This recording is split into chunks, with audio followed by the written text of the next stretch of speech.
Legion here, Mm-hmm. and they asked me about they about to go under, Mm-hmm. and so I've been talking with them about taking over the American Legion, but I don't know if I can put anything else on my plate, man. Yeah, yeah. Well, like I said, I know you got a lot going on, Yeah, yeah, but well, I can't tell you, man, not to overstress yourself. So right, you know what to do. But yeah, exactly. yeah. So yeah, that's another brother there that just popped on here. But hey, Okay, how you doing, Bill? Yeah, I'm gonna let Bill. In a few minutes. I'm gonna let the gentleman here that you see that I know you never seen him before. I'm gonna let him introduce himself to you guys, but trying to wait and get the other guys here a chance to come on. But anyway, while we're waiting, man, I'm gonna let Joe tell Kenny who you are, man, and we'll get yeah, the other guys as they come on. okay, My name is Joe Brody. I'm a U.S. Army veteran, disabled, retired, and me and Chester, we did a little something back in the day. We grew up in the same town, went to the same high school, and that's what it's all about with me. Yeah, he went Army, I went Air Force. yeah. Yeah, but then I'll let that gentleman here, Bill. I'm gonna let you holler at Kenny. He'll tell you Kenny about yourself, and I'm gonna let Kenny introduce himself to you all. Good evening, Kenny. Bill Jordan. I'm retired Air Force. Uh, I'm retired Air Force. Uh, Met Chester. Chester and I were in the same unit for a couple of years, and we got to know each other and work with each other and achieve some great things as a unit back in the day. So Okay. I'm just honored to be able to come on and be supportive of Chester and his podcast. Right, right. Yeah, Great to meet y'all. he was our commander. Kenny Bill retired colonel. He was my commander there about 3 years, man. Were you how long? You about 3 years, Bill? I think it was 2 or 3 years. Two, Yeah. 3 years. Yeah, Okay. I don't feel comfortable calling him Bill, but I'm trying to get into the groove because we ain't under the flag, in the Air Force anymore. But go ahead, Right. let you tell them about yourself, man. And I appreciate y'all letting me be a part of this. I met Chester about a month or two ago, and we did a podcast. But I live in Salisbury. You're not familiar, we're probably about 30 minutes north of Charlotte, and I'm an Air Force veteran, disabled veteran. I have a nonprofit organization, and it's split into two parts. I do non-legal advocacy work on behalf of marginalized populations. Basically, I go to bat. I fight for what's right. People call me, and I take on law enforcement. I take on city governments. I take on county government, school system. Anybody that's got a problem, I go to fight for them. And I've got a 100 percent success rate taking on all of these other entities. But the other half of that is I have a facility. It's kind of like a modified USO, um, but it's a free facility for veterans that are suffering from mental health challenges. We got pool tables, ping pong tables, checkers, chess. It's a beautiful facility. We've got about 200 artifacts in there that go back to the Spanish American War up through every war and conflict up to Iraq. We feed every veteran a full meal once a month that comes in. There's always food back there. We got flat screen TVs that have all the movie channels. We got food every day. The veterans can come in. We've got a flight simulator. They can fly military and commercial aircraft. They can play Madden football. But it's just a good place for veterans to come and assemble, talk to each other, camaraderie. I don't charge a penny for any of my services. Anything that I do, I've probably helped 200 people start businesses, nonprofits, LLCs. On the other side, I've been a published journalist for over 30 years. I've written editorials in here in North Carolina, Florida, Georgia, Texas. So I stay pretty busy. I was a former city councilman here, but as Chester said, I've been going through some health issues lately, so I'm trying to slow down. But I get so many calls every day. I don't know how I could ever slow down. But I'm very outspoken. I kind of say what I say, and I don't apologize for being outspoken. About what I say. So, but that's just a quick little background about me. Okay.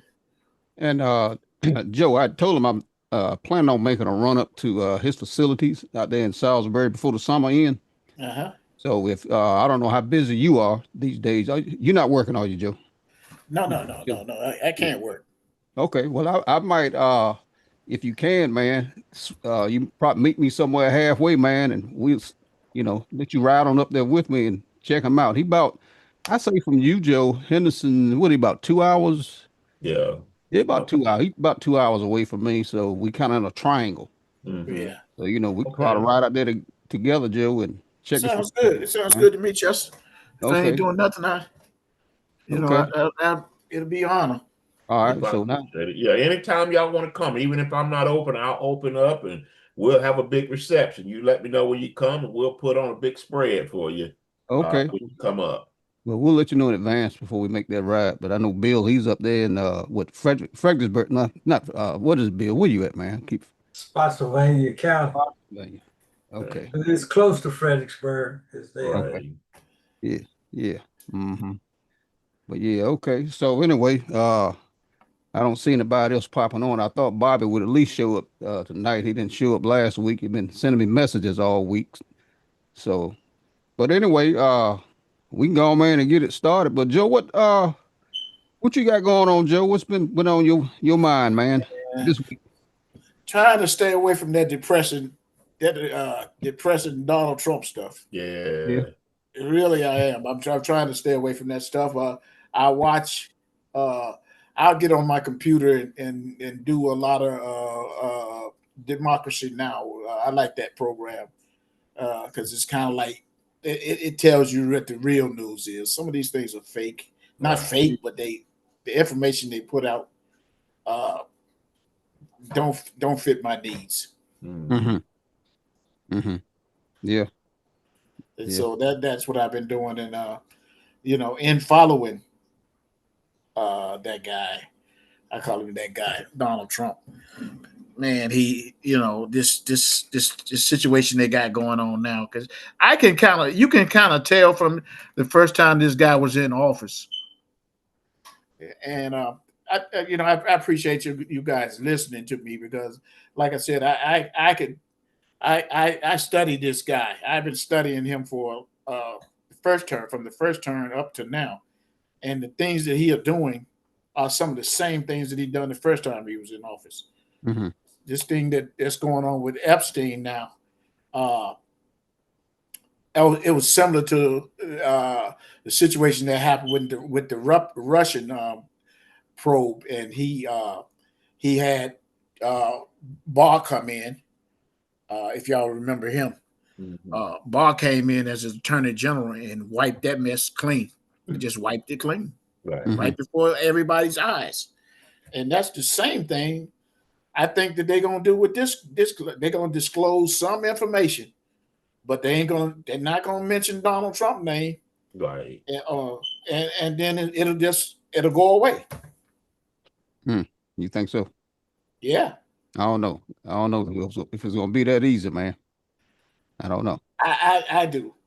Mm-hmm. I didn't think it was with the type of evidence they had in the Russian probe. I mean, I just knew that they was gonna find him. Mm-hmm. And then with the guys, the special councilmen that were doing it, that they were like they were professional prosecutors. They were, and still he got away with that Russian probe, and Yeah. And these are just my opinions. Yeah. I don't know how anybody else feels, but I really think that they're gonna make this go away. Mhm. Yeah. And it was the Republicans that started all of this. When Obama and Biden were in there, they were trying to pin it all on the Democrats. And now they're trying to say, oh, this is something they manufactured. Right. But it was them that brought this up. But my question I'd like to ask everybody, and this is it was a pretty wealthy white woman here asked me this question. What is the answer? What can we do? How can we defeat Trump? And I don't know if that's possible, but these midterms next year is going to be the turning point. Mhm. But we got to get people out to vote. And I don't know about where each one of y'all are, but Black people don't vote. We complain, but we won't come out and vote. Mhm. And so I hope this has been a wake-up call to our community that, and I got so frustrated with Democrats, I registered unaffiliated.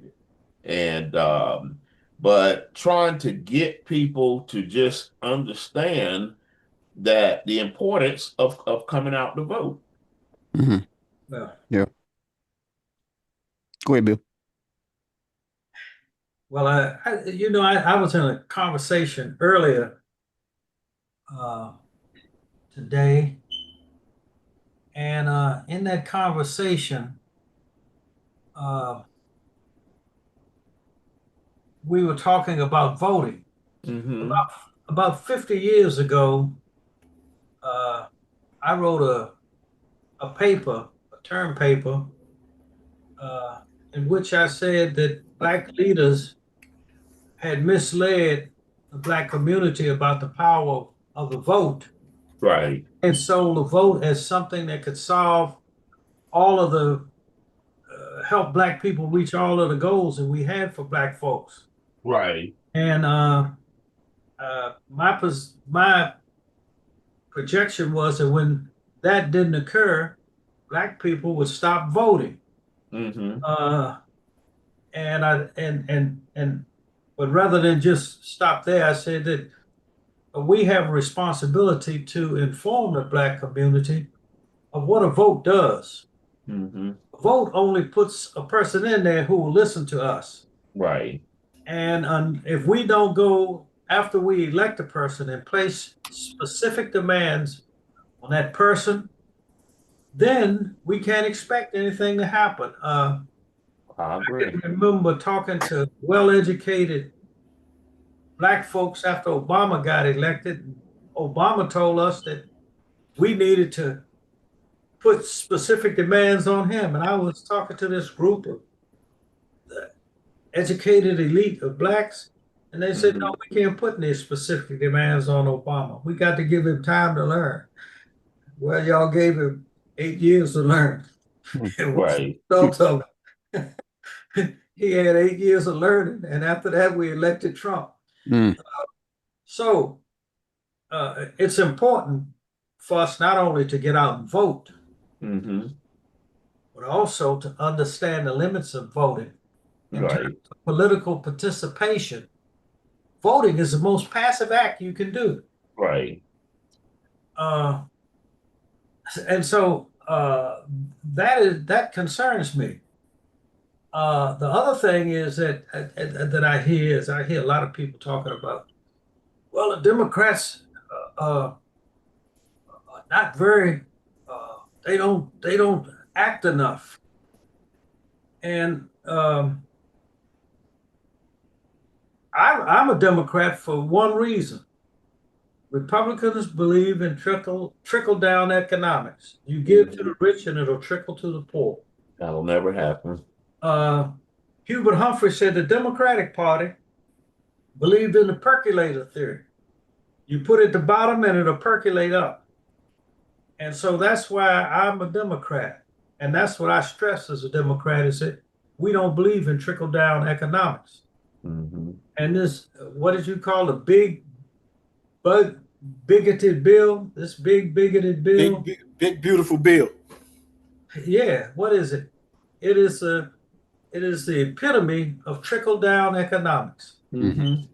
Right. And so for me, we not only have to encourage people to vote, we have to be honest with them and tell them what does a vote really do. Right. Votes sets the stage where we can put specific demands on a political system. Mhm. Uh, uh, my wife didn't believe me several years back, and she wrote a letter complaining to a Republican congressman down here in Spotsylvania. And I laughed when she got back in response. Response was, uh, "Don't ask me anything. You didn't vote for me." Mm. Yeah. Oh Wow. yeah. Wow. Yeah. I mean, that's what he told her. Yeah. Uh, Mm.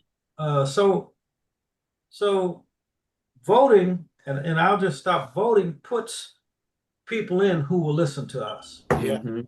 who we can that's true. say something to. And Ron is very active in that because he is in a state where we just elected a black senator and a black congressman. Is that right, Ron? Correct. The black senator.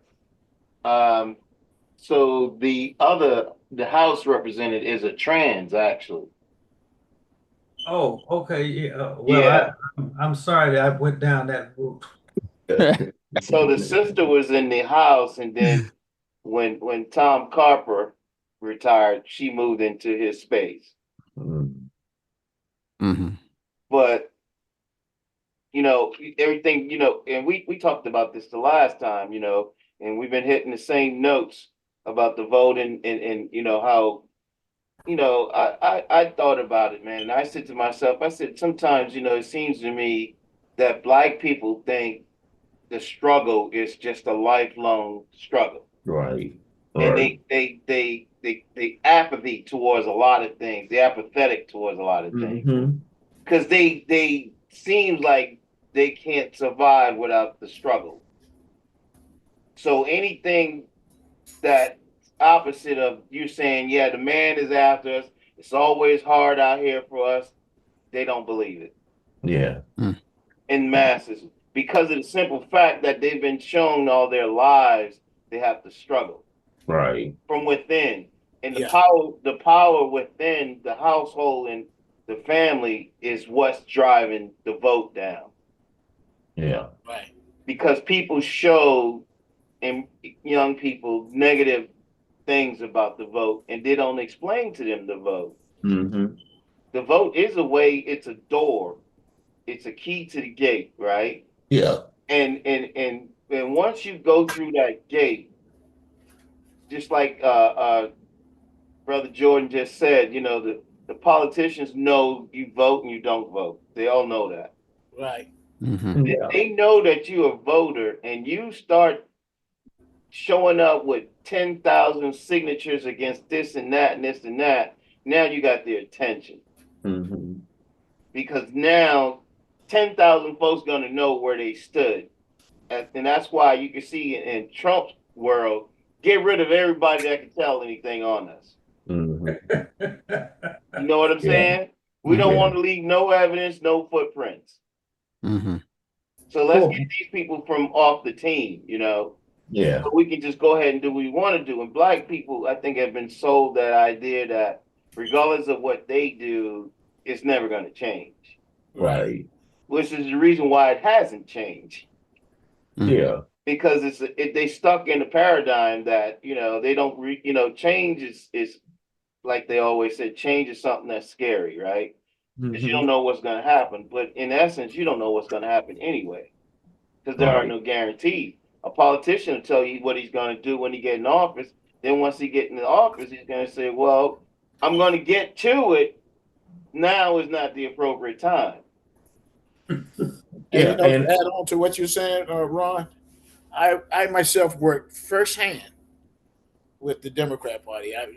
Most of the people on the panel already know that I work with the firsthand with the Democrat Party for this Mhm. election right here that Kamala Harris ran for. I went and seen Kamala Harris 3 or 4 times, but I just was not feeling that election because the people we're working with, we had a lot of Democrats that went independent because they were frustrated with the way things were. You know, I'm going to be a Democrat. I'm a Democrat, I guess, to the day I die.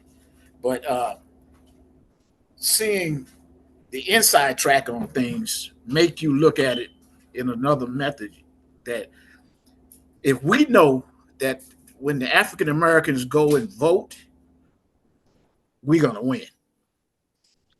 But the other side knows that too. So it was so much gerrymandering done in this last election.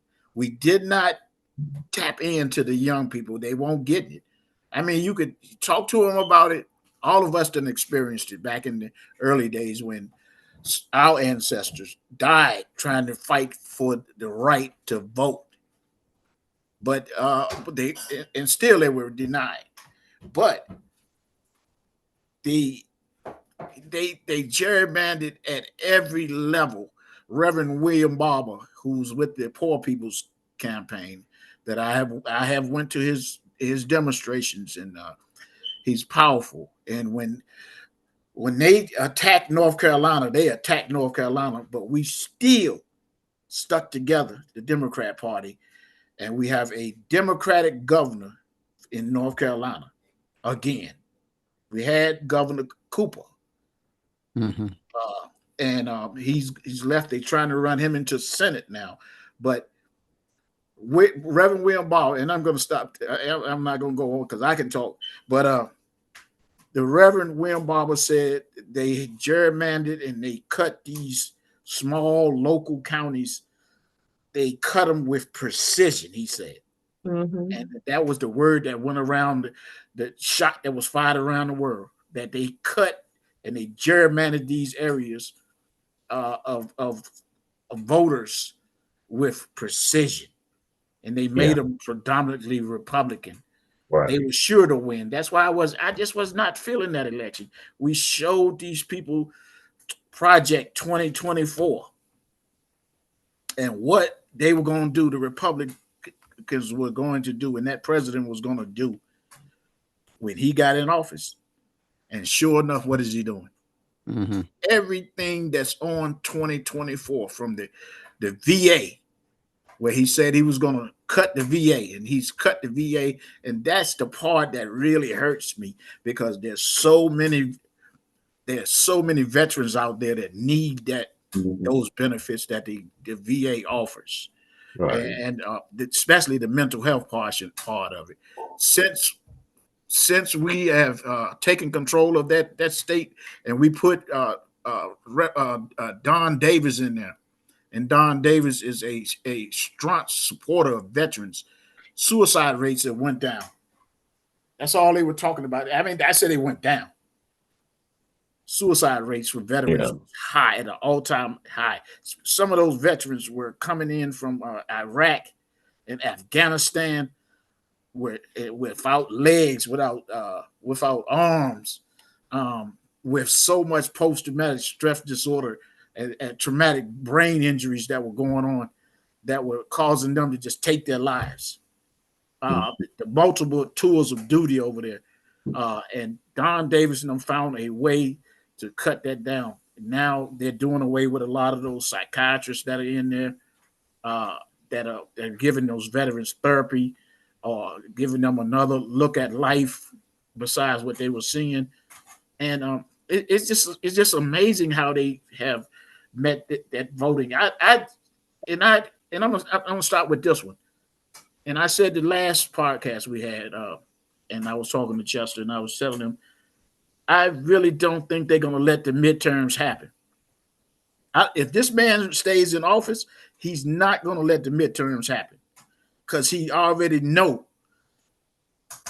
by them, some of those senators and those House of Representative people, if they're going to lose their seat because of that big beautiful bill that that the colonel was talking about. Yeah. And so he's got to find a way to do away with the midterms. And it's scary. And that's the only way they can really get him out of office. That's one of the ways they can get him out of office. Yeah. And that's it. That's all. That's Well, I got a couple of responses, and I get criticized if you ever go and read my editorials. I've been pegged as too militant and too radical by Black people. Black people have said that because my opinions are not in line with what mainstream Black America feels. Going back to, and I'll call you Bill, said, I was disappointed with Obama because when he got in, his whole thing was he wants to be the president of all America. Trump has shown you he don't care nothing about being president of all America.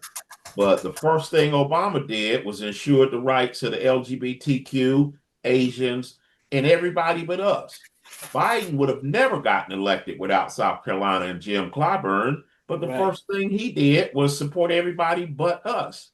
So to the point, it seems like we're the only ones thinking global, and everybody else is specifically thinking about their own people. And I know this is America, but my feeling is we're using civil rights era strategies and tactics to deal with 21st century problems. We got to let that we shall overcome stuff go. That's done and over with, and we got to get within what's going on, right now.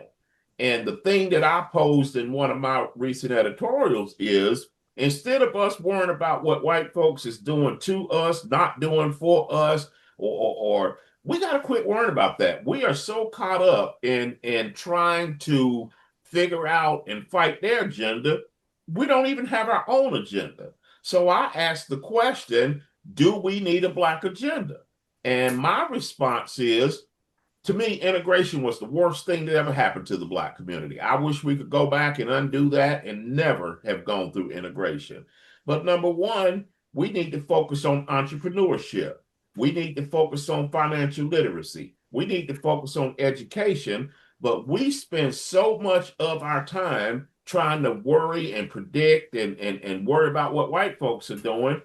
We're neglecting our own needs. And all I hear, and I'm like you, I quit watching the news. I don't watch the news because all of the commentary is, woe is me, what is white folks doing to us? We ain't talking about what we're going to do proactively. And like I said in one of my pieces, ain't nobody coming on a white horse to rescue us. So we got to quit sitting back waiting on white folks to come and solve the problems in our own community.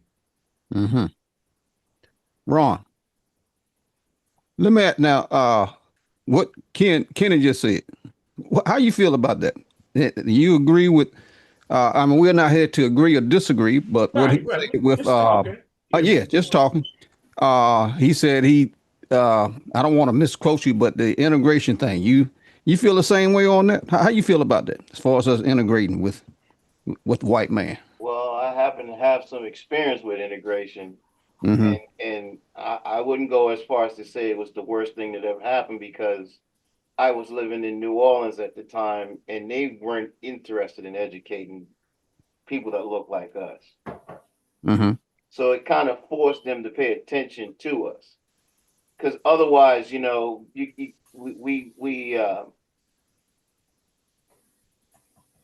have a tendency to not remember how we got to where we are. Mm-hmm. And sometimes people say, well, that's so far removed that, you do have to adjust your tactics. You're in another century. You got to come up with some different strategies. Marching is good, but all those people that are marching, are they voting?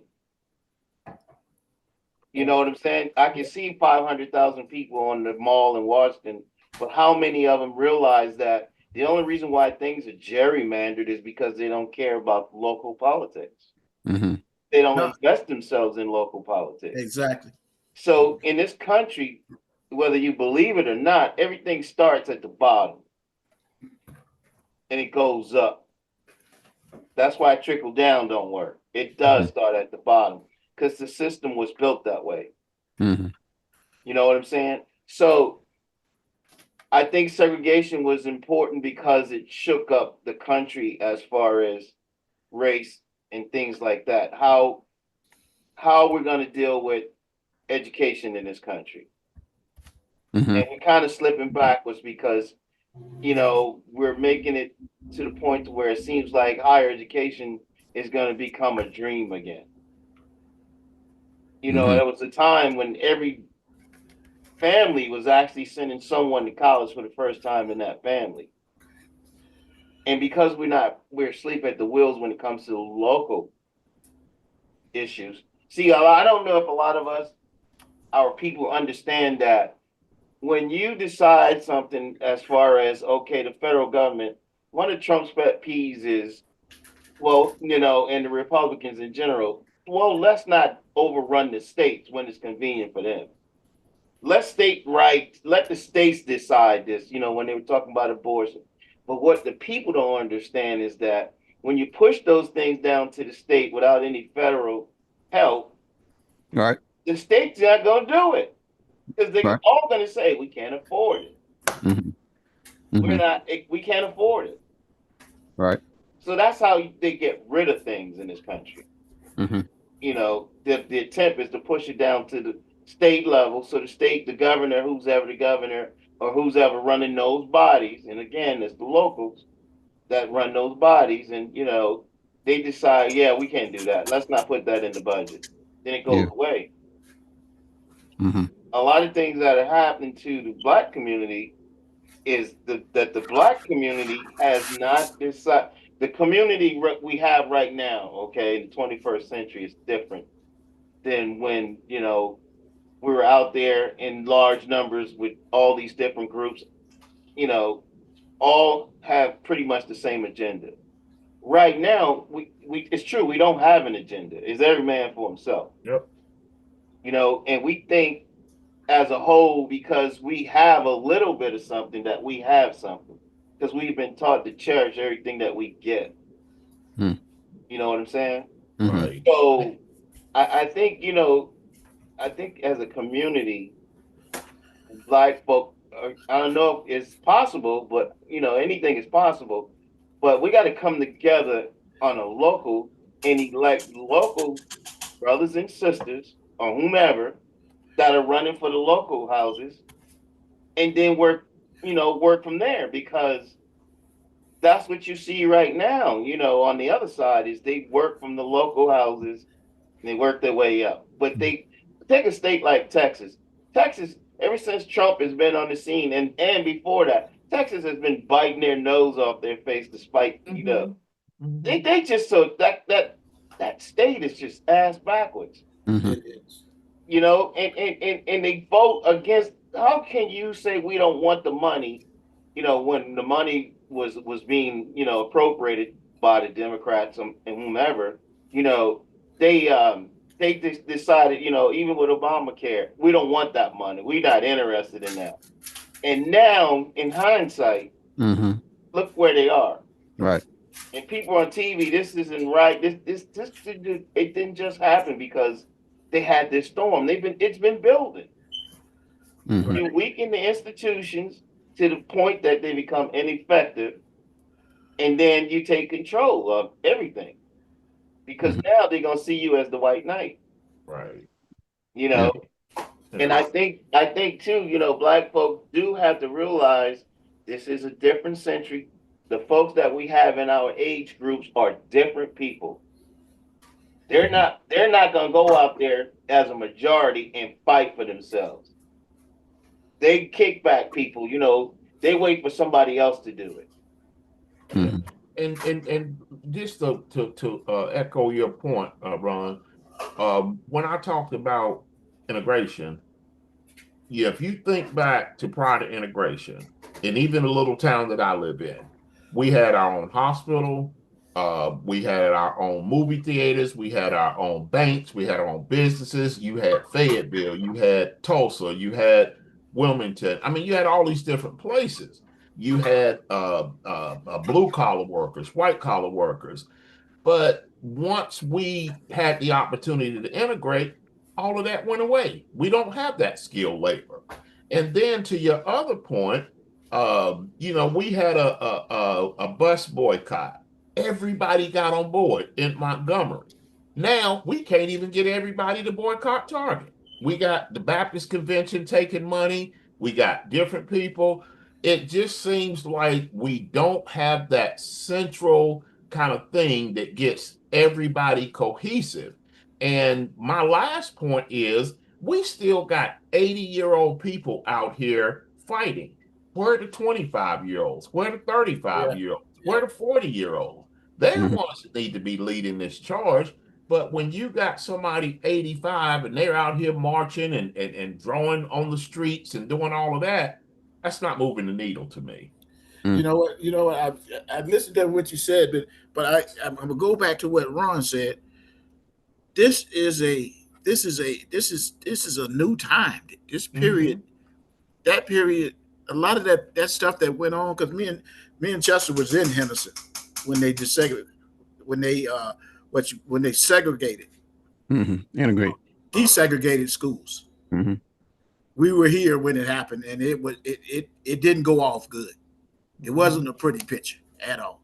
Right. These are different times. These kids today, they really, and I work with them. And if you ask Chester, I've been doing a lot of work with young kids over the years. In the 80s, after I got out of the military, I went right to work trying to focus on trying to help some of these young kids, especially boys. But this, like Ron was saying, this is different times, and these people, and see, we got to realize, coming back to the day, we have a racist president in office, and I'm not beating around the bush, and of course y'all already know it.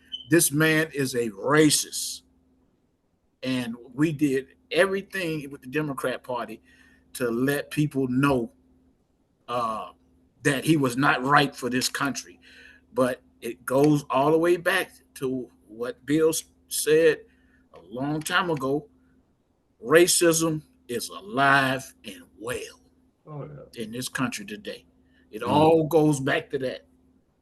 The DEI, that inclusion program, they don't want to include us in anything.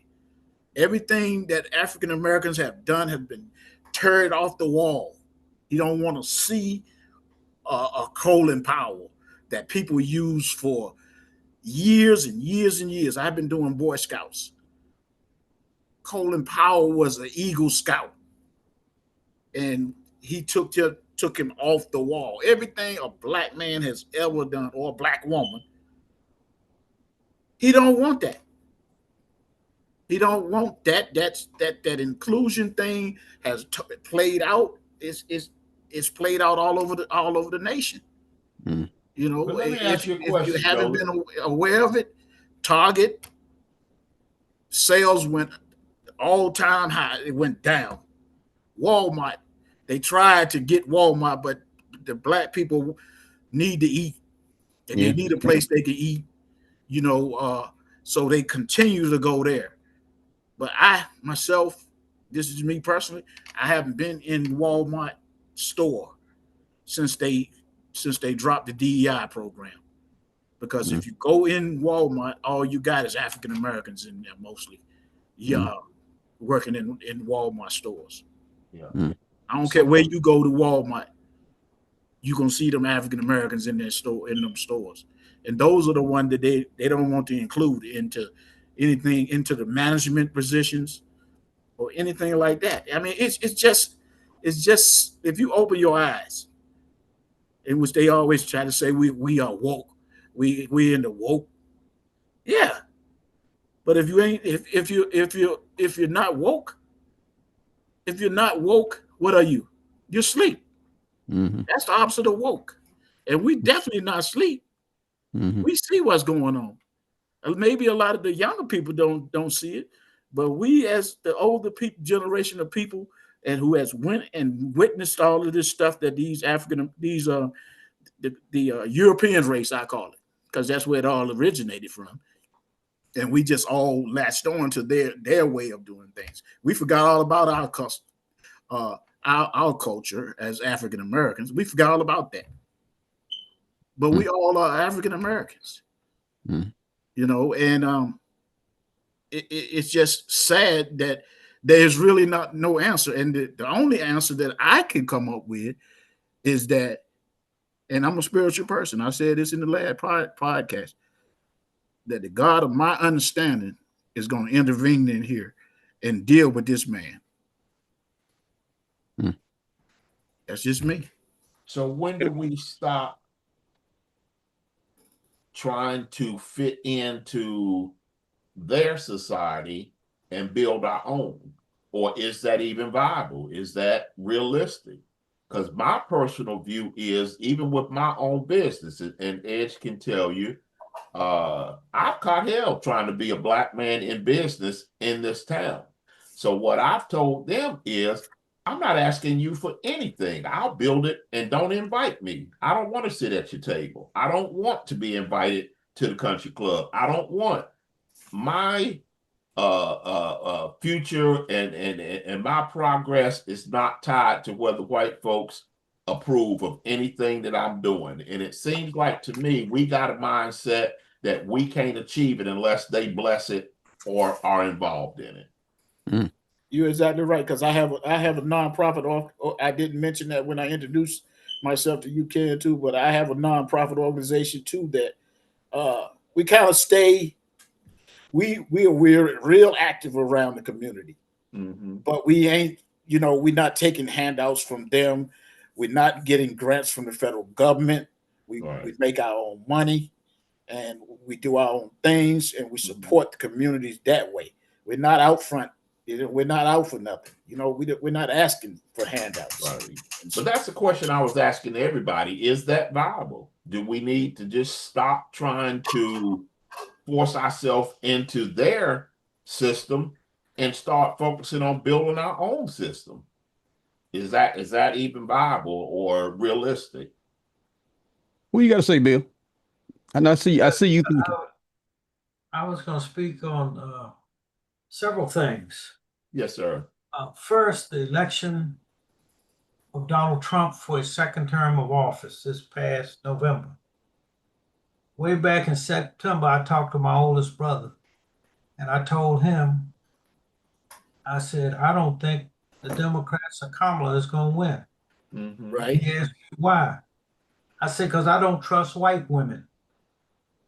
I remember that when my great-grandfather was whipped as a slave and thrown in a barn, the slave master went home to his wife, who gave him comfort and love. She didn't reject it. So when you look at the vote that put Trump in, 53% of the white women voted for Trump. Right. 60% of white men voted for Trump. And we as Black people are kicking ourselves, talking about we didn't come out enough. We weren't going to change that. Right. No. Exactly. Right. And to allow the media to have us scratching our heads about we put the blame on us for Trump. The blame for Trump is white men and white women. That's it. Now about integration. We call it the wrong thing. I went to a newly, quote unquote, integrated high school. But I realized it wasn't no integration. It was assimilation. Right. Which is different. It was for me to take off all of my Blackness and clothe myself with whiteness. I ain't laughing at No, that's true. you. I know. I often talk to my oldest brother. He and I talk about how miserable high school was. And when I talk to my grandchildren, Grandpa, what did you do when you was in high school? What was the most important thing for you? Wasn't going to school. It was making money delivering telegrams. Because I was not going to take off my Blackness to try to become white. And all the brothers that I saw that I knew that was successful in this newly integrated high school tried to become white. Right. Right. Wow. I couldn't do it because I knew my grandfather. I sat on my grandfather's lap. I knew about my family. So how could I become white? That's another thing. The other thing is, I agree kind of with what we're saying, but we've gone around the bush. Black people need to stop trying to worry about convincing white people not to be racist. Exactly. Black people ain't racist. That's a white problem. Y'all deal with it. I don't know. The only black racist that I ever ran across was Idi Amin in Uganda. And you know why he was a racist? Because he had the power. And Stokely Carmichael and Charles Hamilton gave the best definition of racism that I'd heard. It's a system in which one group must subordinate its demands to those of another on the basis of skin color. And how can black people, powerless people, do that? You have to have power to force people to subordinate their demands. When we run around working, trying, and when it comes to the Democratic Party, I often tell people, I'm in the Spotsylvania County Democratic Party, and I know plenty of them folks. They are progressive, but they're also racist because they believe that progressive social policies only should go to white folks. And then if we get something to spin off, why am I a Democrat? Because I can go there and tell them that. If I went to the Republican Party and said that, I'd be thrown out. Yeah. So, I mean, I don't want to be like Byron Donald or Tim Scott. Is he still alive? He's still alive. No, but he's hiding. He's in hiding right now. I'll just put it that way. And the other thing, the final thing that I would stress is I'm going to talk a little bit about airplanes. When I was at Dover and flying a C-5, I was able to fly at night from Dover to Saudi Arabia in the darkness. And I was able to do that because we had an inertial navigation system on board that airplane. And how did that inertial navigation system work? It knew where we started from, so it could take me to where I was going. And I'm saying to all black people, unless we know where we came from, we can't know where we are or where we're going. Exactly. So I take responsibility for my grandchildren and my relatives who are younger than me. If they are confused, it's because I haven't instructed them in where they came from. That's right. Good point. So I have to take the blame for not instructing them. Right. And one final thing why this is so important to me is when my two daughters were young, and my wife and I sent them to the daycare center at Reese Air Force Base, Texas. My oldest daughter beat up a white girl because a white girl told her not to play with her sister. And the white girl told my daughter, my oldest daughter, that her sister wasn't her sister. And my oldest daughter got mad and beat her up. And they told me that if I couldn't control my two daughters, they couldn't come to the daycare center. So I started teaching all of my children. I say it out loud, I'm black and I'm proud. If somebody come and ask you, you're black, I'm black. I say it out loud, I'm black and I'm proud. I had some good friends who had children of what we would call today biracial. And they jumped on me. Why do you teach your kids they are black? The people can see by their skin tone and they hold it. They're black. And you can teach your children what you want. I'm teaching my children. I say it out loud. I'm black and I'm proud. And Ron knows that's true, don't you, Ron? Yes, it is. And you know what? When my friend's daughter went to college as a biracial person, a non-black, to the Colorado School for Women, they quickly reminded her that she was black. You know where she ended up graduating from? HBCU. Hampton University. That's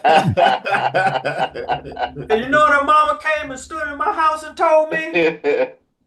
Bill, I understand now why you said I say it out loud. I'm black and I'm proud. Yeah. Yeah. I tell people all the time, if you look at a black family, you line a black family up, you'll find Negroes in all shapes, sizes, and colors. Yeah. In a black family, there ain't no pure black families in America. Right. Mm-hmm. Right. So how do we unify? Mhm. I say we unify. I don't call myself an African American. I call Me myself either. black. I'm black. Mm-hmm. And if everybody starts calling us, and I laugh about that, well, they got mad when they changed from calling us Negro. Man, Negro in Spanish is black. Mm-hmm. When we were being called Negroes, we were being called black. Mm-hmm. So I call myself black. Now that allows me to unify with anybody else who calls himself black. Mm-hmm. Yeah. And it becomes a unifying thing. A disunity thing is to say, I'm biracial. I have Puerto Rican ancestry. So what? I have Jewish ancestry. So what? My great grandfather on my great grandmother's side was Irish. So what? Mhm. In order for us to unify and have a collective effort as a minority, is we have to find something that we unify behind, and we should unify behind being black. One of the things that I did, Bill, the most important thing that I think I've done in my life, and I did it for my kids. I don't know if y'all remember Jawanza Kunjufu. He was an author, speaker. He wrote the book Countering the Conspiracy to Destroy Black Boys. And he said that if you teach your child that their history began on a plantation and a slave ship, their future will be limited. But if you teach them that their future started with the pyramids, their past started with the pyramids, their future is unlimited. So I took one of the African ancestry DNA tests and I traced my lineage all the way back to the tribe in Cameroon because I got tired of people saying my history started in Clover, South Carolina on a plantation. So I don't even say that. And I don't use the term African. I say African in America because, we're not African Americans.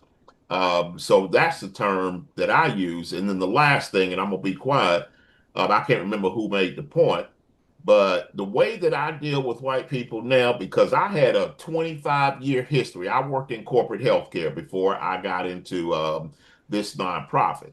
I was always the only black face in the boardroom, and I caught hell. When you were talking about assimilation, I caught hell working in healthcare. And I worked at some of the biggest hospitals, Johns Hopkins, all these other hospitals. And it was hell for 2 decades for me. But what I tell white people now is I used to say, I don't think you're racist unless you show me. Now I tell white people, all of you racist until you prove to me you're not. And that's how I deal with it now. And it's been a relief for me because I don't even worry about it. You got to prove to me you're not racist before I let my guard down. Mm-hmm. Anybody? I just, this week has been something else for me. This Monday, I spoke at the school board, Spotsylvania County. Last Thursday, I went to a NAACP meeting, and the president of the chapter asked for volunteer Black history teachers because we're gonna have to teach Black history outside of the school because make sure our kids get it. We're gonna in the this NAACP chapter gonna set up for teaching Black history outside the school. Now, I was triggered, but I didn't say nothing in the meeting because I'm saying, what?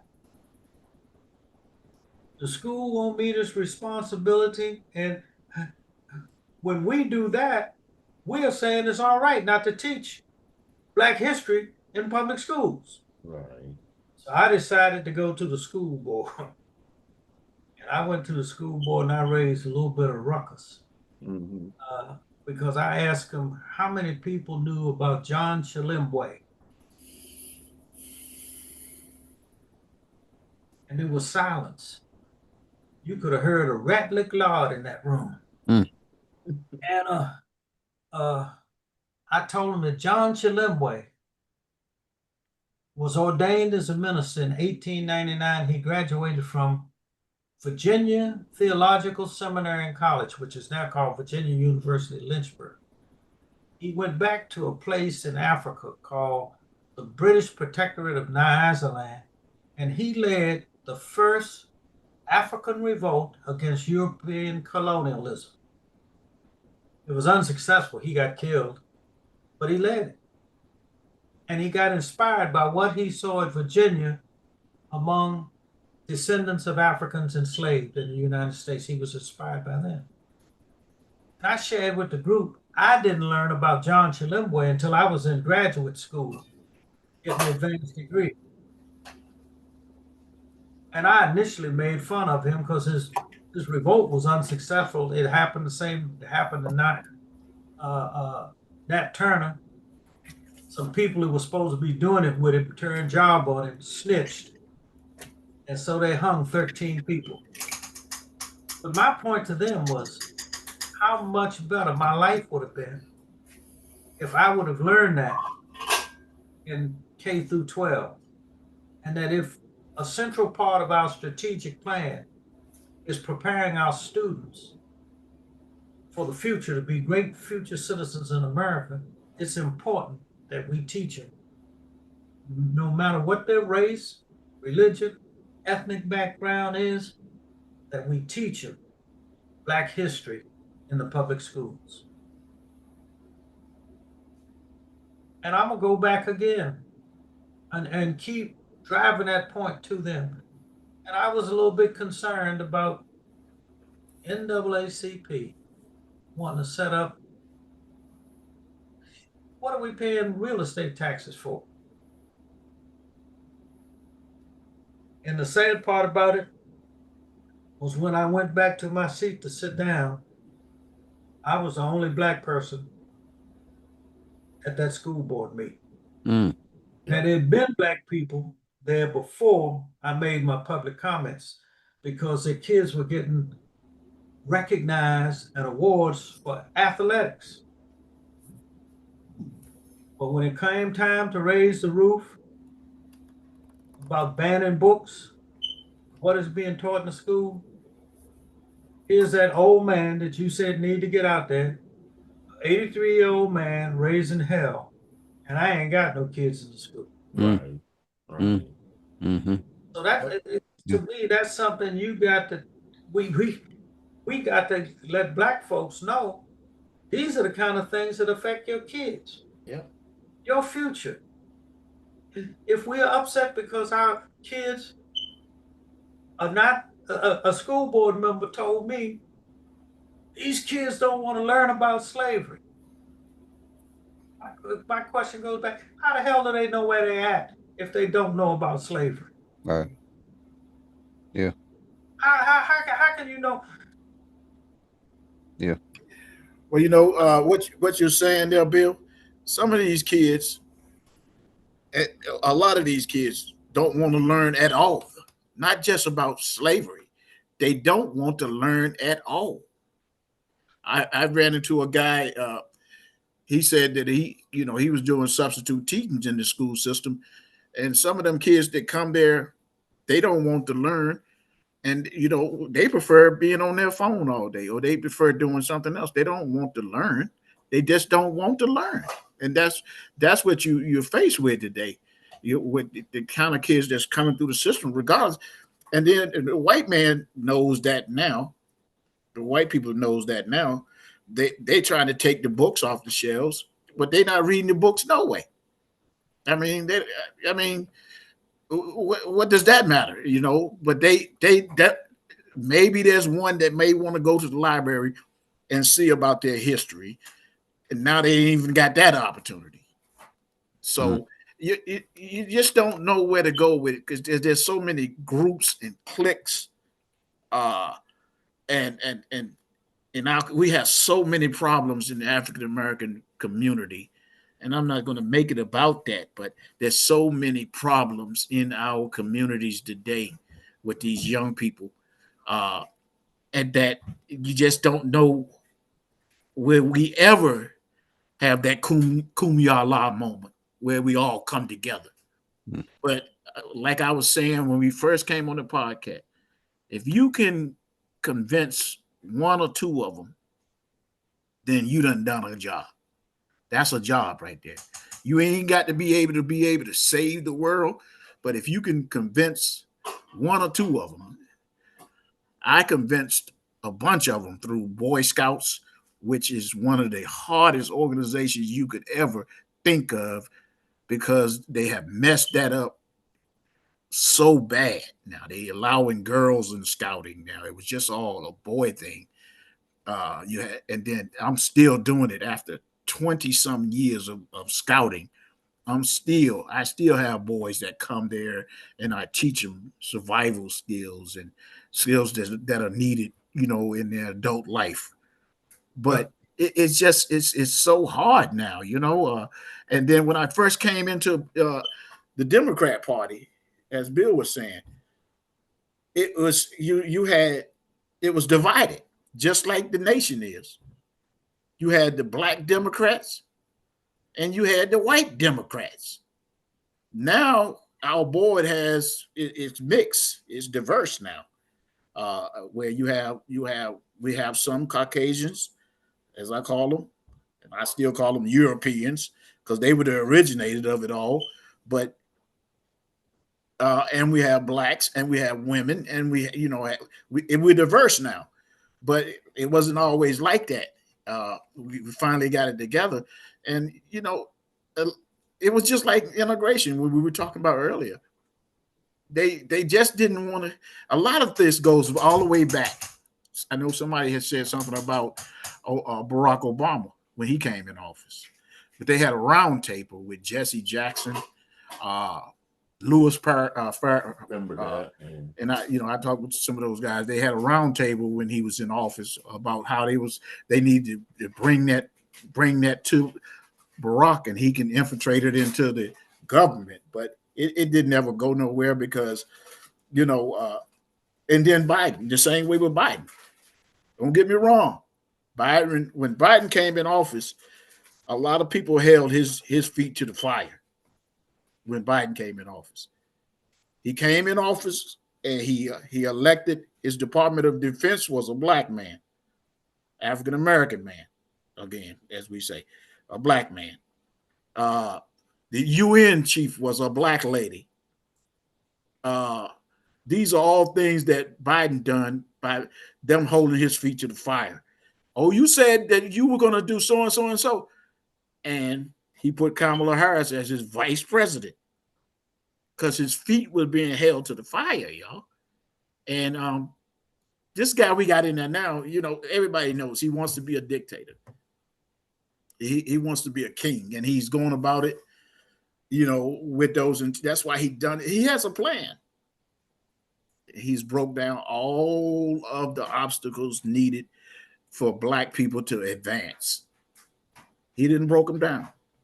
All the stuff that was put in place by Lyndon Johnson back in the day, he's trying to do away with that. The things that were done for veterans when they came from Vietnam, the GI Bill, for veteran benefits for veterans to be able to, because they weren't able to go into the hospitals, and they was on the outside. If they didn't went in, they went in from the back way. But the thing about it is, it's amazing how we'd have got to this point now where And it's not a point of no return because, like I said again, it's got to stop. It's going to stop somewhere. And Bob talk about it. Get your popcorn together. He's not here tonight, but he'll tell you right now. Get your popcorn together because this is about to stop. This is about to end. This is about to come to an end. It can't keep going like this because he got his own people going against each other. Now they're clashing. Now you can see it if you watch it. Yeah. Okay. Yeah. Wait, Bill. Mr. Edgerton, can I add a little humor to? Yeah, man. Tonight? Yeah, man. Gentlemen, I want to share with y'all what happened to me in the Boy Scouts. I still remember the song. Kelly, Kelly, Kelly, watch up, K up, Kelly. Man, I was in the Scouts, Troop 508. I got up to second class. I stayed in the second class for 2 years, and Mr. Dickinson kicked me out because I never learned Morse code. Then I enlisted in the Air Force, and what did they train me as? A Morse code intercept operator. Now, I never heard that song. I was a scout, and I never heard that song you was singing. We're on the upward trail. We're on the upward trail, singing, everybody singing, scouting bound. You Scout Master, you ever heard that one? And I ended up being a commissioner of Scout Troop at Reese Air Force Base, Texas. But it was funny to me, man. You get kicked out for not learning Morse code. You go in the military, and that's what you do. Yeah. Kenny, hey, man, I heard what you said, but in these days and times, I mean, what can we do? It's no way we're going to separate. So we have no choice but to integrate, right?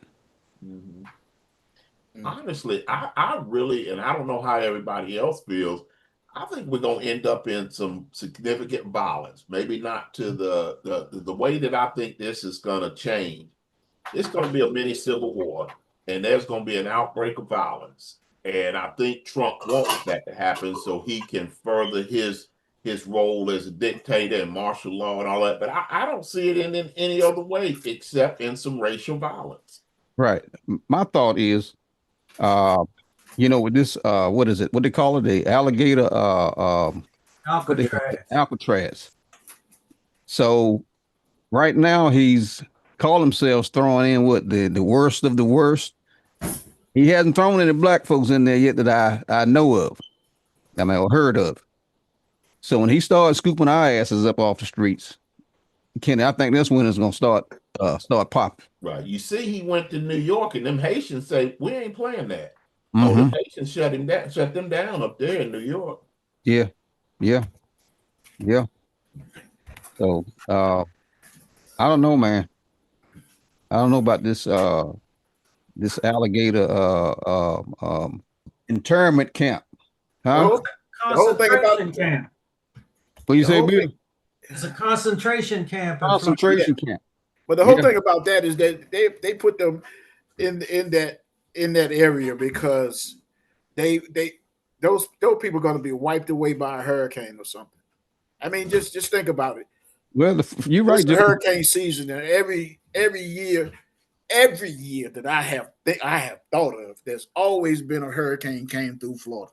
And that's low country. It'd be a miracle if one didn't happen this time around, but those people are down there in the swamp, in the open borders, open pieces of cages they have with 2 or 3 little bathrooms. Low country. And I don't see them coming out. I don't. They say it's a black hole now. People go in. I was listening to a lady on TV today. I don't know what her position was, but she went down there and she waited 3 hours to get in and talk to her client. I guess she's some kind of a lawyer or part of the government. Waited 3 hours. They came and talked to her, and they still turned her away and told they would call her when they could get her person, up to the point where she could speak to him, and she still hasn't talked to him. So it's just they call it a black hole, man. You go in there, you just done, man. Yeah. One door in, And one door out. But you Yeah. know, the legal system, you talk about the environmental aspect of the Alcatraz, alligator Alcatraz. If there was a natural disaster or some type of weather event and they all got killed, then they wouldn't worry about it, because now I don't have to prove anything in court. Right. I'm no longer paying the whole thing about the penal system, and it's been out there for years, is that it's a business. So they need people in jail to continue profiting, because you think about this, the whole time that I was in the Air Force, I was in supply logistics, right?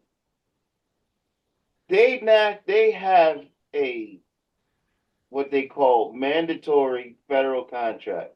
So what a mandatory federal contract says is that you must buy this from this company. Mm-hmm. Forget everybody else. The price might be higher than those other people, but this is a mandatory contract, so you got to use it, right? Guess who's on the list with a mandatory contract? A company called FPI. Yeah, you guys ever heard of FPI? MPI. Yeah. FPI, NPI. Foxtrot, Oh, FBI. right? Uh-uh. Federal Prison Industries. Mm. That's where all the government furniture comes from. Mm. Wow. Every government building has furniture from FPI. Really? It's a mandatory use contract. And when What they they say building? What they building this stuff? What prison they building this stuff? all over, All over? Yeah, yeah. they're Okay. supposed to be teaching them a skill, building furniture, right? Okay. Mm-hmm. But it's an industry. Mm-hmm. Yeah. So, you know, in order for the industry to survive, you need labor. Right. Right. You know, and you know, people often wonder, why is it like in the movies, a guy get released from prison, they say, oh well, here's your $175. That's what he earned for them 20 years Mm-hmm. of labor. Well, he got a skill. You know, yeah, then that's their point. He got a skill making furniture Because or whatever the hell else they making. somebody asked me one time, if I was king for a day or president for a day, what would I do? I said the first thing that I would do is I'd get rid of all the prisons. Mm. And they asked me, how would you do that? I said, there's Yemen, there's Afghanistan, there's 130s, there's C-7. I'd load them all up. Had the load master kick all the weapons off the pallet out the plane. And tell them, if you make it to checkpoint Charlie, we're going to think about letting you go, and push all their asses out the plane. I guarantee you they will not be going back to prison. Mm-hmm. Well, Ron, you know, they used that tactic back in the Vietnam War. You know that, right? Yeah. And those guys, a lot of those guys back then were told, hey, look, you go to jail or you go to the army.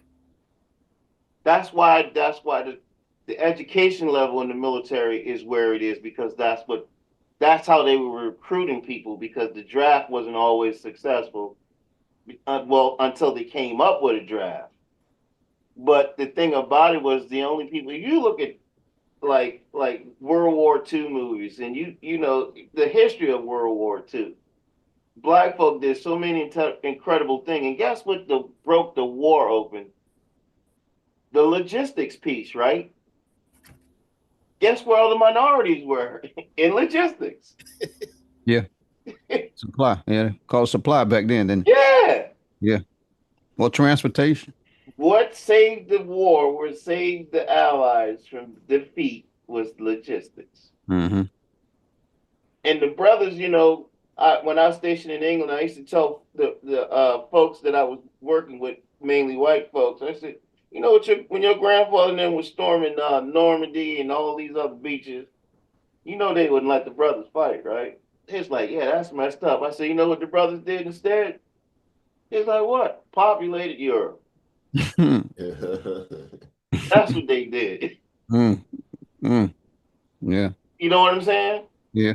Because they had the talent, they had the skill, but the white folks, again, I always say they're not in the competition, so they wasn't going to allow any other person to show them how to do shit. Mm-hmm. And if you think about the concept of landing a damn beach craft, which was wood, by the way, I don't know why they didn't drown, Mm. and they ran into the damn line of fire. What's the strategy? How many hours did it take to come up with that strategy? Mm. It was all based on nutrition. Yeah. We got more people than they got bullets. Right. Right. You know, which is the communist theory. Yeah, Have that's- more than the other guy. Wow. yeah, if you look at that, man, some of those beach landings, those old films, man, I tell you, I guess you call them brave soldiers to just come off of that Beechcraft knowing that you just running into a hail of bullets. I just can't imagine, man. That's where the thinking was limited. Can't imagine. They couldn't imagine another way. Mm. You know what I'm saying? Yeah. Technology wasn't important at Mm. that point. Mm-hmm. You know, technology was what it was, but I say that to say this country isn't by attrition. Mm. I believe there's more of them. The majority is always going to be the majority. That's why Trump is screaming about we don't have enough white babies. Mm. Because they're no longer going to be the majority in a couple more years. Yeah. Mm-hmm. And shit's know really that. going to change. Yeah. It's going Yeah. to change. Because the faces of the people that's going to be in those bodies are going to be different. Mm-hmm. Priorities are going to be different. Yeah. You can see the farmers now, the smart ones are selling the farmland, right? Mm-hmm.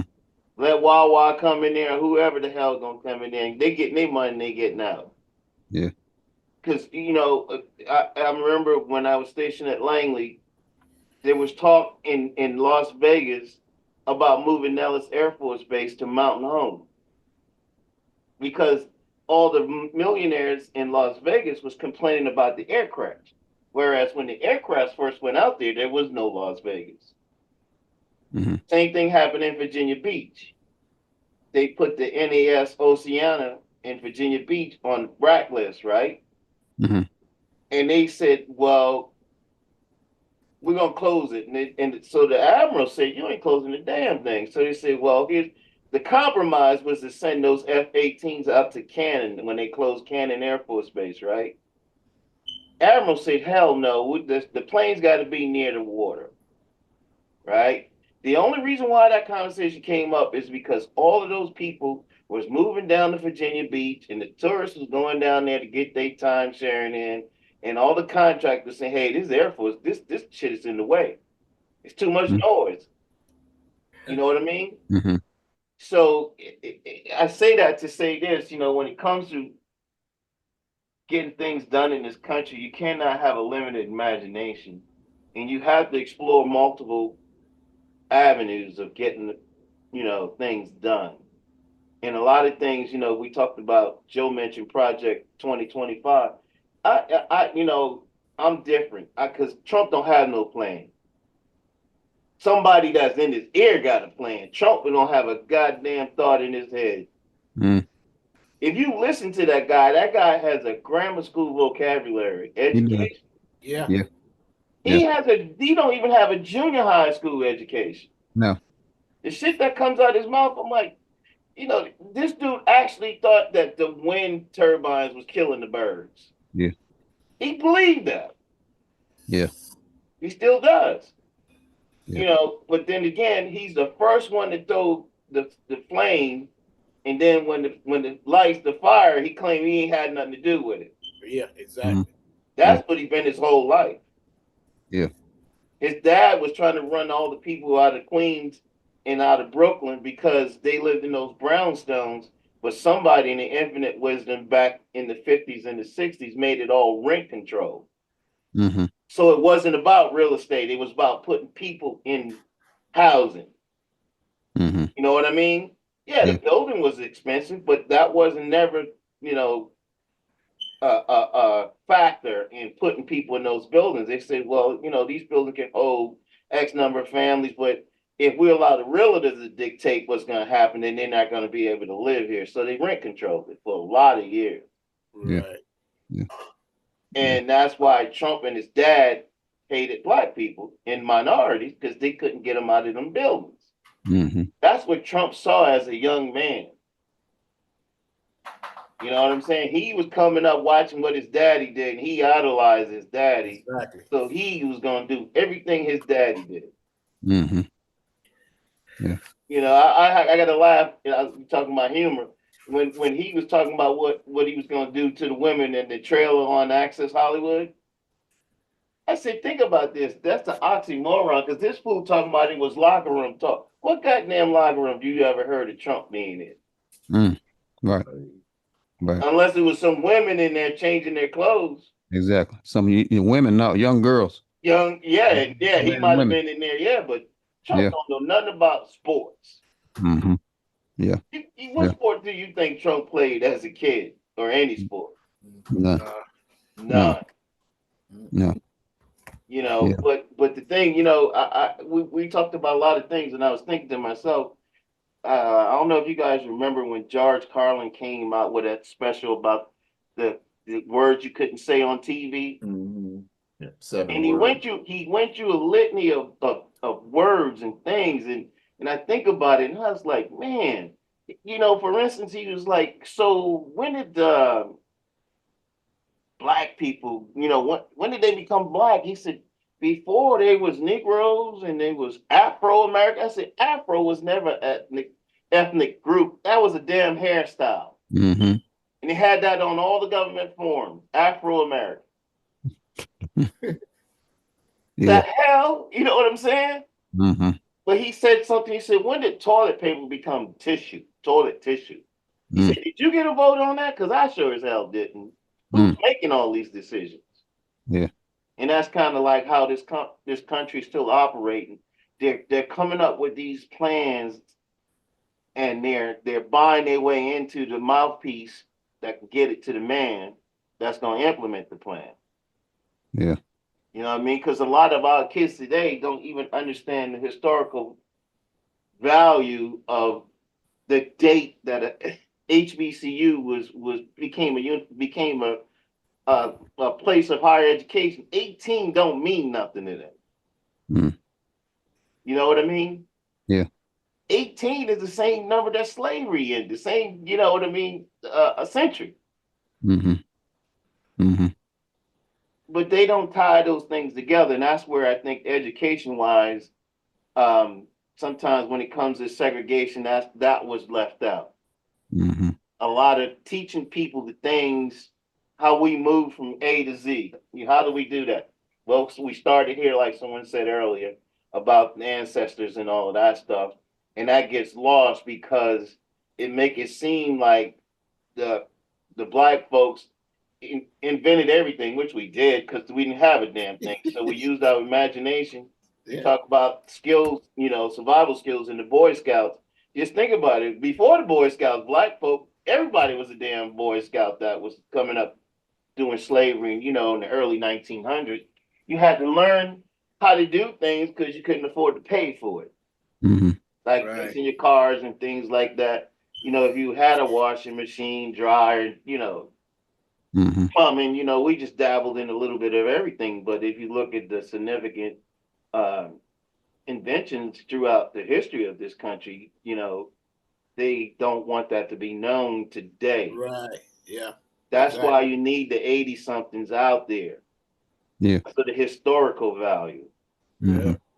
But but what I heard years ago was, you know, God dog, man, I've been carrying this thing on my back for 77 centuries. Somebody got to come and help me. Mm. Mm. You know? Yeah. And you think about it in terms of decades, you know, you say to yourself, man, I've been at this thing for 5-6 decades. Yeah. And I'm still banging my head. Mm. And it goes back to, again, you know, we kind of let our guard down with educating our kids about the way of the world and how things work throughout the world, not just in the United States. But in the United States, things work with the local bus company that don't want you on their bus. So you go to the school board and say, why are we using this bus company that don't want to pick up kids? You put it all on the record. Mm-hmm. which goes back to my point earlier about Trump getting rid of anybody that's going to document shit. Mm-hmm. Yeah. You know? Yeah. But it all starts with the kids. Yeah. Mm-hmm. That's where everything is, man. Yeah. I mean, Exactly.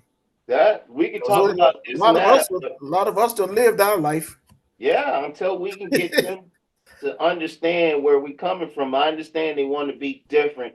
Oh, OG, I know back in the day. Fool, you still in the day. Mm-hmm. They just don't realize that. Right. What's old is new again. Mm-hmm. Because they never experienced it before. I mean, we're talking about people. I get a kick out of seeing this kid, Max Frost, on TV.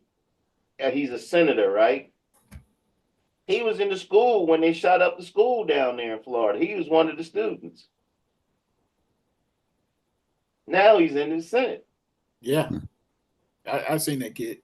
But that's how it happens. That's the, what other kids need to be saying to themselves. Well, shit, that ain't that. He didn't look at, but that's what we need to be instilling in young folks, that you can take this and you can run with it, and you can be in front of that camera talking about issues that matter to you in your community, instead of laying back waiting for what? Mm-hmm. Get older? Instead of all these old white men. Exactly. Ron, you said something earlier that opened my eyes up. The project 2020, I think it's 2024. I think when it first was originated by the Heritage Foundation, and it was ran across ran across Donald Trump's desk. He knew about it, but when they asked him, he was like, "I've never heard of that. I don't know nothing about that." But he knew. Now he isn't as stupid as we make him out to be, because he has a plan, and his plan includes a whole lot of other people. Elon Musk, they all, this guy, Stephen Miller behind the scenes, white nationalist, Bannon, white nationalist. All of these people are all combined to put his plan together for I ain't going to say destroying this country, because he's not going to be able to destroy it, because my higher power is the only one that can destroy this country. They built this country. He's going to be the one to tear it down, if he's going to tear it down. But a lot of things that is going on now. Then going back to these kids, they just not getting. They're not getting the point that everything that's put in place, the HBC schools, they were put up because they weren't allowing us in the other colleges. That's how HBCs originated, because they weren't allowed in there. The student loans that are going in there, they're going to cut that out, or they're not going to cut it out, but they're trying to limit the amount of money that a kid can get to go into schools. They're trying to make that's it more difficult. how a lot of kids are able to go into schools, because they can't afford it. And every pillow that's in place that helps the African American race out is being torn down. I'm focusing a lot on that tonight, but for the minorities, I'll put it in place for the minorities, and it's so much, especially with the Hispanic population, because I was out there working with them, and we was trying to tell them that this man is a liar. He's a liar. And what he tells you is that, hey, we're just going to be looking, we're just going to be, and I'm jumping around a little bit, but we're just going to be focusing on criminals and people that are rapists. And what he's describing is his own self. Yeah. But really, the thing about it is they didn't believe that he was going to come at them the way he's coming at them. And a lot of them used to come through the headquarters down, the Democrat headquarters, and we would like, do you understand what's going on? Are you prepared to vote? Are you registered to vote? All this kind of stuff. No comprende. Okay, no comprende. You don't understand. You don't understand. You're gonna find out. And now they're finding out because he's going after them in the fields. He's going after them at Home Depots, in outside of Walmart stores, wherever out wherever he knows that they like to get together at. He's going after them, and he's locking them up. And he's bringing them in. And he don't believe in, hey, look, we're gonna have to read you your rights and all that stuff. He just snatching them up, throwing cuffs on them, and all that stuff, and throwing them in jail. Yeah. And it's sad, that they have to learn that way. But we tried to tell them. We were trying to tell, especially as an African American community, because that's the way they done us. They're have shifted to the Hispanic population, but we were the Hispanic population at one time. If you understand what I'm saying, and now they're going to have to see, and it's not going to end. It's not going to end with that. They're trying to put these, as somebody was saying, they're trying to put these concentration camps in other states. They're trying to snatch people off the streets. They're trying to snatch kids out of school. They're going into the churches and they're snatching them out of there. And a lot of them, it's so gruesome to them and their families that I saw today that a few of them were saying, we're going back to Mexico. Now, that's not another option. That's not an option for some of them, but they're so afraid that they're going to be put into Alcatraz. Yeah. They're so afraid that they might wind up in Alcatraz that they say we'll go back to Mexico. Yeah. And so that's a lose-lose either way you look at it. Yeah, that's what's happening in our society today. A lot of people that's call it self-deporting right now. So a couple on the news today that's self-deporting, But look, guys, hour and 40 minutes we've been at it, and I don't want to go too long. Like I said, I got to go back in and edit this stuff. So I'm gonna go around and give everybody a last shot. But before we actually go out, Ken, I want you to when everybody get their last point in, I want you to introduce yourself to Ron and let Ron tell you who he is after we go through a last bite at the apple here. I'm gonna start with Bill. Bill, what you got, man? I'm gonna let Ron and Kenny go last in case you guys may want to drop out. But what you got, Bill? As I listened to the conversation, I became present to my grandson. He's of an age now where he's working and wanting a car. And he was worried about the kind of car he had. And I tried to give him some tips. I first told him that if it takes a car to get a girl, you got a weak game. I told him that if some girls are laughing at his car, they're in his car, to tell him rubber wheels beat rubber heels. And then he was asking me, Grandpa, how did you know these things? I told him, Papa, that's what he called me. How did you know these things? I said, boy, I didn't grow up in no vacuum. But I also remembered, as I listened to the conversation tonight, of what I must communicate to my grandson is that something my father told me. My father told me, experience holds a dear school, but a fool will learn in no other. I tell my grandson, don't be a fool now. That's it. And I'm thankful for all the conversation each of you have given me tonight. Yes, sir. We thank you for hanging out with us. Joe? Yeah, I just hope we can all, pray for the veteran population in general, because there's so many vets out there that's suffering, and homeless vets, and all this money being cut. It's just really depressing to see the way the route that this country is going towards the veteran population. The men who has went out there and served their country, and made this country what it is today, and didn't hesitate, to go and do what needed to be done, but uh, it's just sad to see uh, that they want to cut that out, because you don't understand. A lot of people don't understand what a veteran goes through, the psychological part of being a veteran, and being out there, not just the physical part of it, especially the MOS that I had as a bushman, Mhm. infantryman.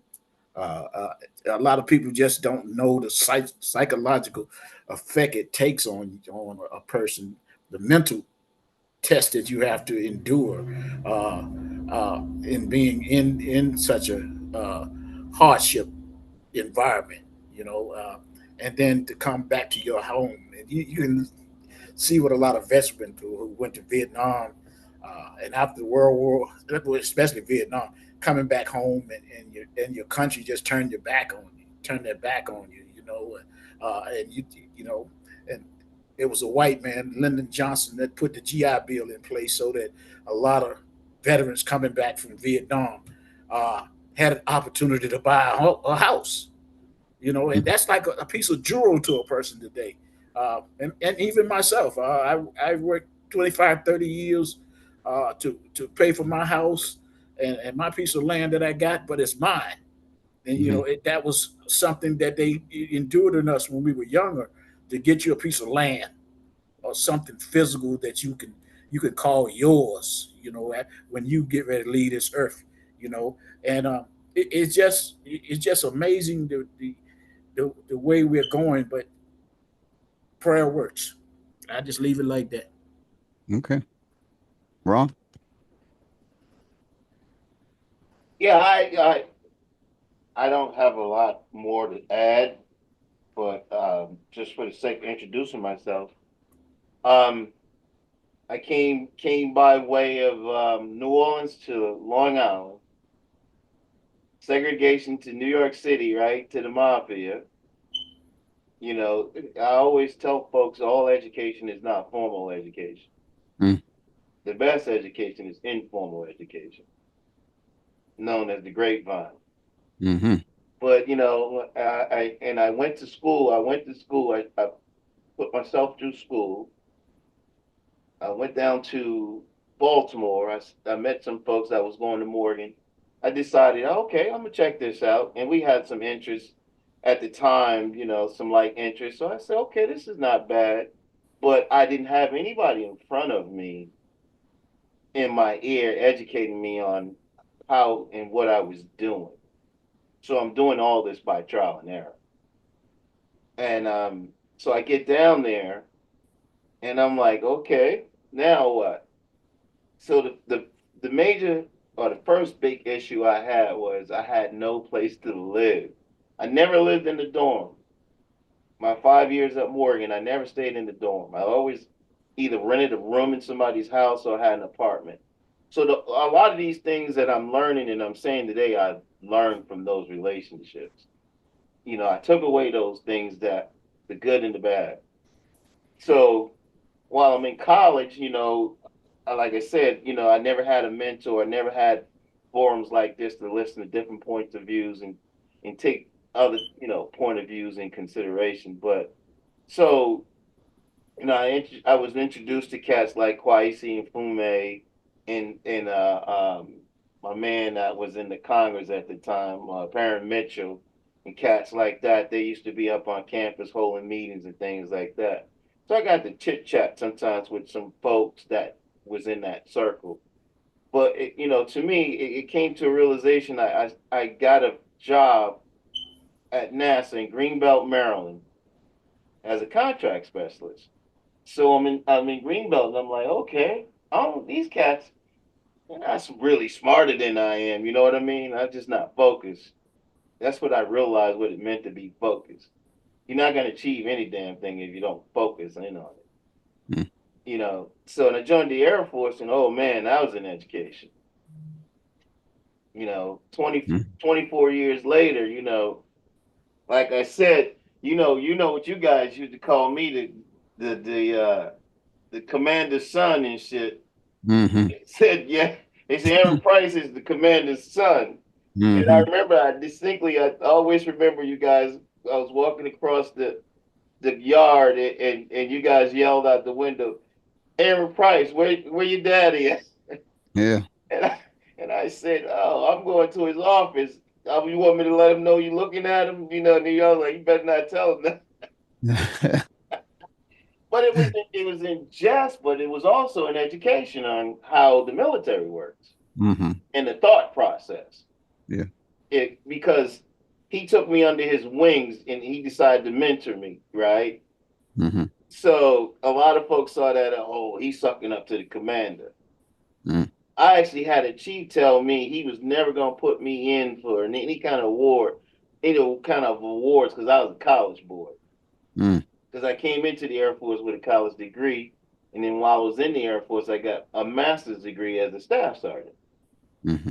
So he was like, yeah, you've been taking classes. I was like, man, I took classes before I even came into this thing. But I said, but just in case you didn't know, the Air Force got this little thing out in Colorado called the Air Force Academy. So I think they might be in the education too. That's just me, Mm-hmm. you know. And I'm listening to this guy, and that was the first impression I had about how to advance in the military, you know. And then, I get out of the military and I start doing some community service. And I've been doing a lot of voter registration lately, the last 10 plus years. And I get so disappointed when I hear some of the sob stories about why, they're not going to register. I can't register. I just got out of jail. I said, well, who told you you couldn't register to vote? Did you contact the voting people and they told you you couldn't vote, or you just came up with that on your own? Well, my friend, I said, well, your friend works with, the voting organizations?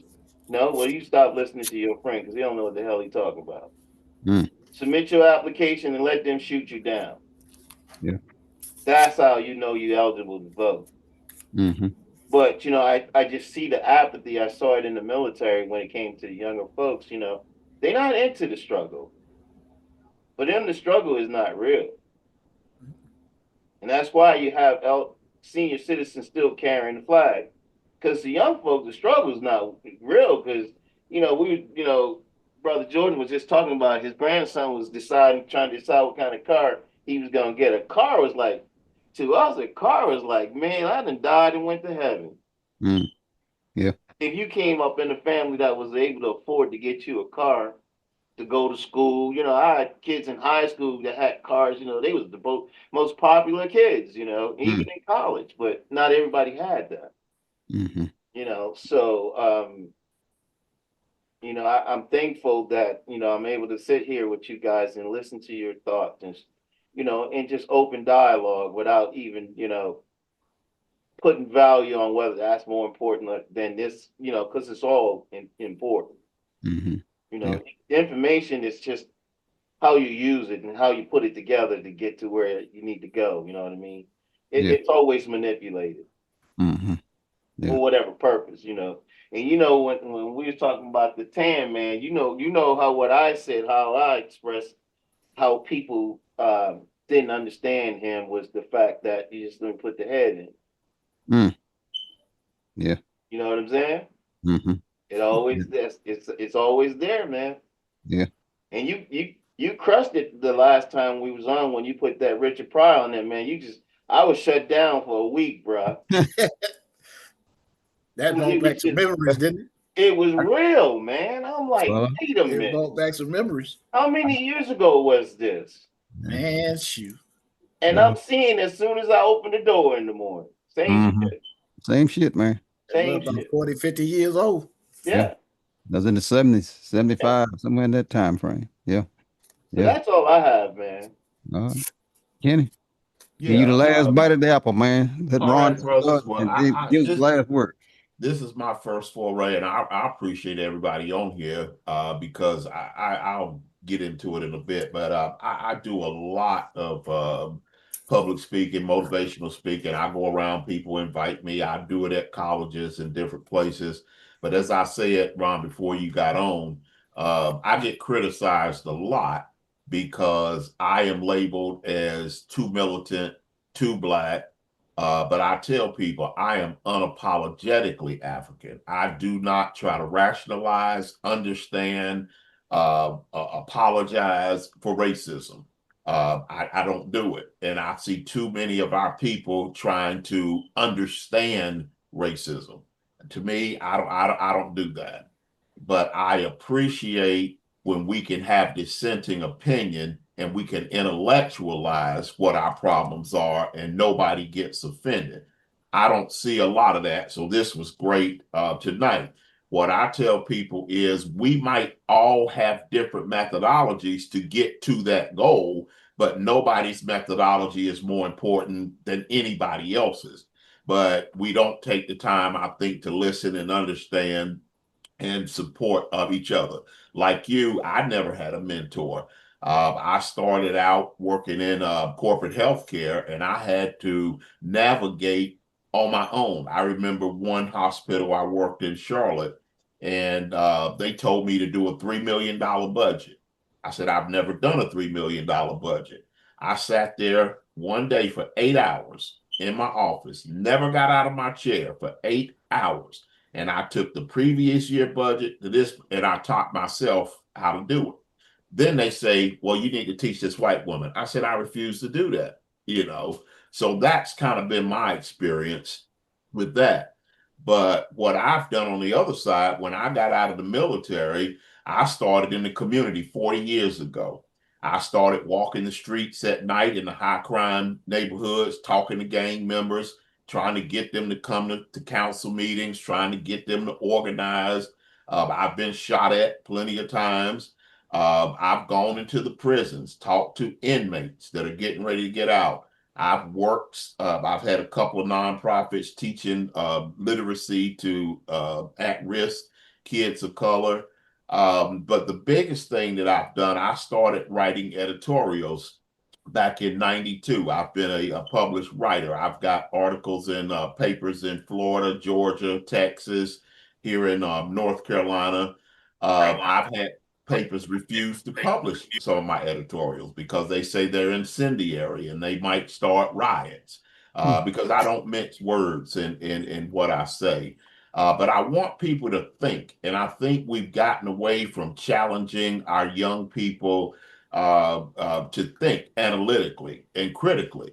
All our education is if you can remember a date, if you can remember, then you pass. But we don't teach our kids how to think. I've got 3 sons, and I think Bill said earlier, I would make them every day. They had to read 3 newspapers. In the summer, they had to read 5 books and write me a book report.